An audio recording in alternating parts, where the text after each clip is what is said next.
Hello everyone, welcome back to What If Deku Had Chakra. Be sure to like, share, and check out the author Belinsky Simp as they have some really good Naruto fanfics. The link will be in the description down below. And with that, let's begin. Chapter 25, Only Him. Third person POV. Izuku was getting ready to fight Hitoshi and defeat him so he could advance to the second round where he would fight Shoto. He was heading out of the waiting room when shorturl appeared. Izuku, make sure that you say nothing to that guy. I barely said a word before he gave me an order and I lost all control over my body. Same with the guy of Class 1B, warned the tailed teen. Oh, a mind control quirk. Don't worry, I'll defeat him and win for not only me but both of us, said Izuku. The other teen only smiled and nodded while Izuku ran towards the arena so he could defeat the purple-haired hero in training. They entered the arena and Present Mike started the battle in a matter of seconds. Your friend before was pretty dumb to withdraw, but what else would you expect from a student of Class 1A? You all are nothing but privileged people with great quirks. None of you knows how it's like for people like me born without heroic strong quirk. You are nothing but a blessed brat, said Shinso, trying to get on Izuku's nerves. Izuku was getting mad, especially hearing the last sentence, but he didn't say anything. He glared at Hitoshi and walked slowly towards him. Hitoshi wanted to ask what the latter was doing, but he couldn't open his mouth before Izuku focused the chakra in his foot and kicked the purple-haired teen all the way out of the arena, shattering the wall that he hit. Hitoshi Shinso is defeated since he was kicked out of the arena. But what is Izuku Yagi doing walking towards him? Said Mike. Izuku went towards Hitoshi and helped him stand up, which confused the purple-haired teen. I want to talk to you after the festival is over, mentioned Izuku. Hitoshi didn't understand why, but he just nodded, scared to open his mouth so he wouldn't end up possibly killed. Everyone watching didn't get the time to react considering how fast Izuku defeated his rival. After a few moments, they all started cheering. Some of the students and pros started complimenting Shinso, which made him give a speech about how he eventually would join the hero course and train with Izuku. After their match started Shoto and Zero's fight, which didn't last long as Shoto froze most of the arena and even some surrounding area to finish the fight as fast as possible and match against Izuku. Once Zero said that he couldn't move, he was deemed the loser while Shoto advanced to the second round.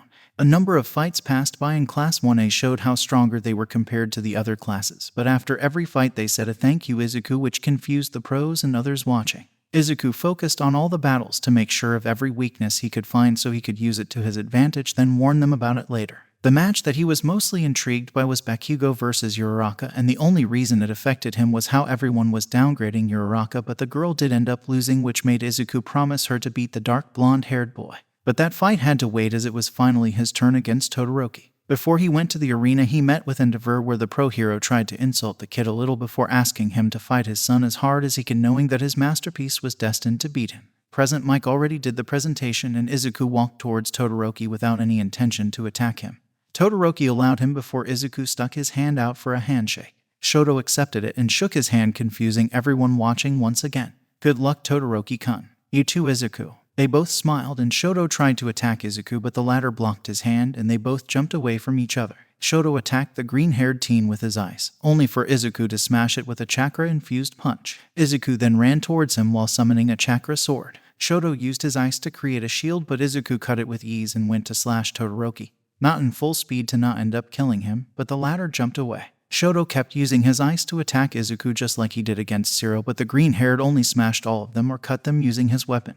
He ran towards Shoto with full speed and created a clone that helped him make a Rasengan, which he then slammed against Shoto and made him fly away, only for Shoto to use his ice to prevent him from leaving the arena. Shoto then rushed towards him to freeze him, but Izuku once again dodged it and shattered the ice. He ran towards Shoto to punch him, but the latter summoned an ice shield to block him. The crowd were in absolute confusion as to why Shoto wasn't using his fire side, and Endeavor was absolutely furious. Todoroki, you have heard my story and you know very well that I've also rejected my father, so stop downgrading me. You haven't even scratched me yet. You think that you can defeat me with half your strength. Stop being ignorant and come at me with all your strength. That power is yours, not Endeavor's, so come at me and show me why you're not him, said Izuku. That last statement made Shoto break as he felt fire rush through his body. He exploded in flames that took over half the arena. He attacked Izuku with his fire, only for the teen to slam his hands on the ground, creating a mud wall which blocked the attack. Is this all you got, Todoroki? You plan to defeat me with that? Shouted Izuku. Todoroki smirked before attacking him with the strongest ice attack he could perform. He then used all his fire to ignite the cold, beat him as a final attack.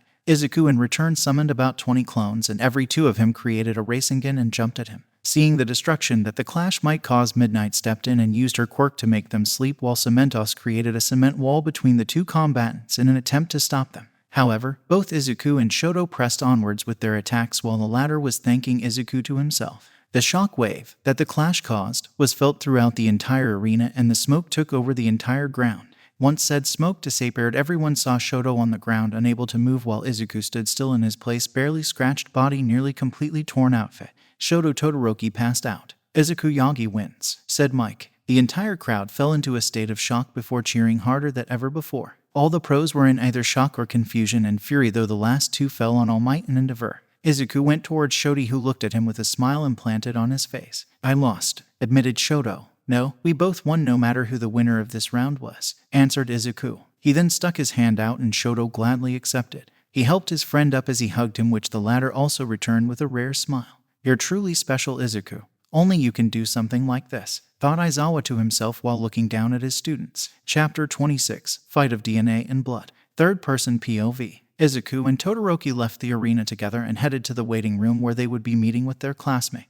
Once they entered, Izuku noticed the shock that has taken over everyone's expressions. He looked at Uraraka and Ida and noticed that they both had utterly sad expressions. Shoto entered and sat down to rest after the exhausting battle he had a few minutes ago. Uraraka, Ida-kun, are you guys okay? What in the world happened and why is everyone shocked? Questioned Izuku. Bakugo, lost, confessed Uraraka. Izuku was taken back by what she said. He stood still without saying a word with the same shocked expression the rest had.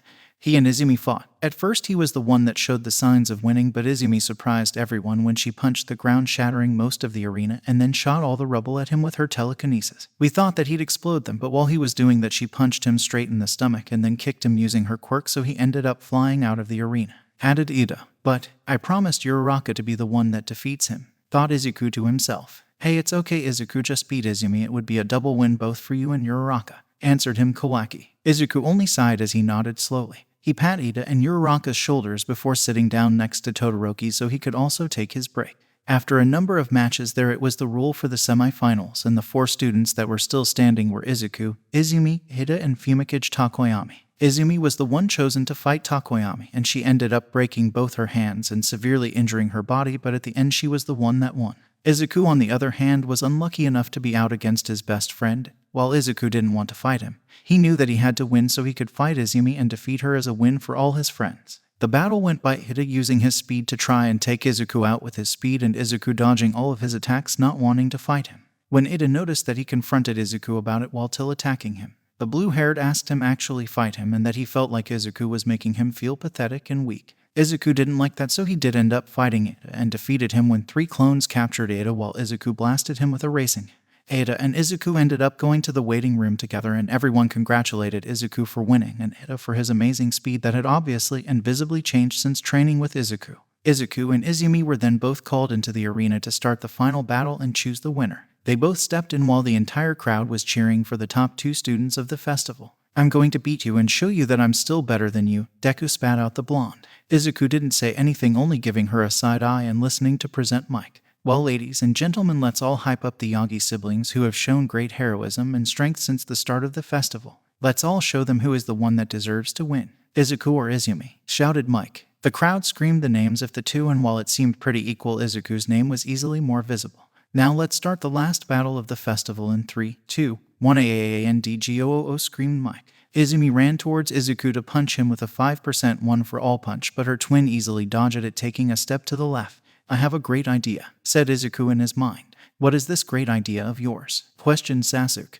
Izumi and Bakugo humiliated me for years in front of everyone, said Izuku. Yeah, we are aware of that, said Sarada. I know that. The point is we are fighting in front of everyone, answered Izuku. Yeah, and that Mio no you won't, said Sakura after understanding what the green-haired said. I'm easily stronger than her, so why not humiliate her back? Maybe then she'd learn from her mistakes and suffer the consequences of her actions, explained Izuku. The rest wanted to say that it was a bad idea, but they all also really liked the idea of her tasting a spoon of her medicine. Izuku snapped back to reality as he dodged another punch. Stop staying on defensive and fight me, Deku, she growled. Izuku only smirked as he moved beside her, and before she could notice him, he kicked her in the stomach, making her stumble back. She glared at him and rushed in with yet another useless attack, which he dodged. Izuku created two clones. One kicked her back while the other pushed her to the ground. Izumi was getting angry. She charged a 10% at Izuku and punched him, only for Izuku to poof. A clone, she wondered in her head. Falling for the same trick again, are we? He mocked. Izumi now stood with a broken hand. Gat couldn't handle her 100%.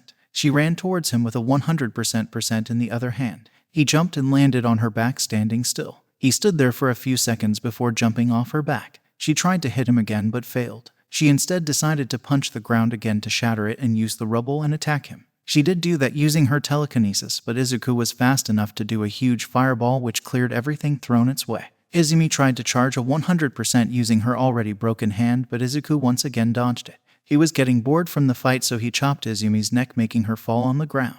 He then created a chakra sword and held it next to her, which made her shiver in fear. I give up, mumbled Izumi, scared for her life. Izuku smirked as he unsummoned his sword and looked at Magneta, who was sitting now standing next to All Might, straight in the eye. Izuku Yagi is the winner, shouted Mike. Chapter 27, The Deku That Wins. Third-person POV. After Izumi's humiliating loss, the entire crowd fell into cheering and screaming. Izuku smirked to himself as he walked towards Izumi, who was on the ground with broken arms and full of scars. He stuck out his hand to her and smiled a little, which made her blood boil. Are you okay, Izumi? Do you need your Nai-san's help to stand up? Said Izuku with the most mocking tone he could use. Izumi felt her ego shatter. She smacked Izuku's hand away, but instead of showing any shocked expression, he smirked. What great sportsmanship you're showing, Miss Future #1 Hero, he said as he walked away. And after that interesting family moment, the UA Sports Festival ended, and the first-year champion of the first year's sports festival is Izuku Yagi of Class 1A, shouted Mike. The first students have shown great work during this year's sports festival, and now it's time to relax and enjoy the awards ceremony, added Midnight. The top 3 students were shown. On top was Izuku, followed by Izumi in second place, and both Takoyami and Ida standing together in third place. Now there's only one person worthy of distributing the awards, and I think we all know who it is, said Midnight. All Might appeared, and the entire crowd were more than jealous from the Class 1A students. All Might gave the second and third place winner awards to the 3 students below Izuku while giving them some notes about their performance. He then gave the first place gold medal to Izuku. Good job, young Yagi, he said with his usual smile. Izuku only gave him a smile while accepting the medal. A&D, now it's time for the winner's speech, screamed Mike. Izuku sighed as he headed to the stadium and stood still in front of the mic, seeing all the cameras directed at him. He looked at his friends and saw them giving him smiles and thumbs up, trying to show him all the support they could. Izuku sighed and looked directly at the huge screen in front of him and started talking. I haven't prepared any important speech, and I don't want to make this long.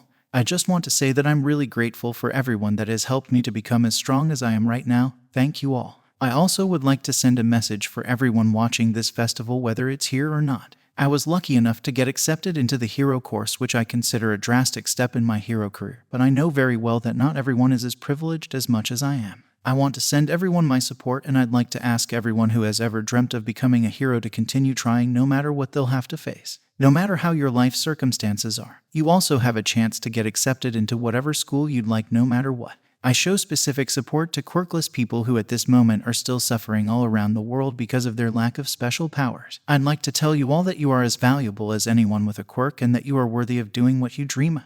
Thank you all again, said Izuku. The entire stadium was silent. They all were pretty touched by the student's speech. Oh, how youthful and sweet of you, Izuku, screamed Midnight. The entire crowd and students agreed as they all started clapping for the student and his touching performance. Izuku smiled as he and the rest of the students were then told to go home after the festival was over. The next day, Izuku was going to his school, but what he didn't expect was that his face and speech would be all over the city. While on the way, he met with about 10 kids and a number of adults congratulating him. He saw 2 quirkless people, and they both ended up hugging him while crying because of his support towards him. He reached the school and entered the class, and slowly all of his classmates also entered while talking about how everyone recognized them and talked to them. Aizawa then stepped in and immediately started his class after ordering everyone to sit down. Today's class is Hero Informatics. You all will choose your hero names, said Aizawa. The entire class started cheering, which made Aizawa activate his quirk and shut them all up. This is due to the nominations by Pro Heroes. The nominations from the Pro Heroes this year are more akin, and here are the totals of the ones that got offers. On the board appeared all the numbers of the heroes that have nominated the heroes in training. It's usually more spread out, but we can obviously tell who got the most recognition and interest of the heroes, said Aizawa. Izuku sighed as he looked at the board. There was a huge difference between the numbers. Izuku got nearly 10,000, yet the number fell down all the way to 4123 for Todoroki, and it kept going down more and more to the point where only 9 students were invited. Izuku tried to hold back a smile when he saw that Izumi wasn't chosen by anyone, but he didn't say anything. The rest of the class were mumbling about the unfair distribution. Aizawa did end up explaining that everyone was going to an internship no matter if they were chosen or not before Midnight stepped in, explaining the importance of hero names. And now who would like to tell Cher his name? She said. The entire class started mumbling about how no one would have the balls to step up and speak first. Izuku raised his hand, shocking most of the class. His aunt on the entire hand smiled to herself before asking him to step up and present his name. Izuku did and stood in front of the entire class, raising a board showing the word Deku written on it. I'd like to go by Deku. This name was used against me as an insult since I was younger, so I'd like to use it as a hero name to show that I'm a different Deku than I was before. I am the Deku that doesn't give up and keeps smiling, explained Izuku. Ooh, how lovely, shouted Midnight. Most of the class were clapping, whereas Izumi and Bakugo were glaring at him with fury. Izuku then sat back in his place while he watched his friends saying their personal picks for hero names. He was a new Deku now, a Deku that keeps smiling and will always win. And with that, I'll see you all in the next part. For those who are interested, we have a Discord down below. Be sure to aim for the stars, drink plenty of water, and for us to cause chaos. With that, take care until next we see each other again.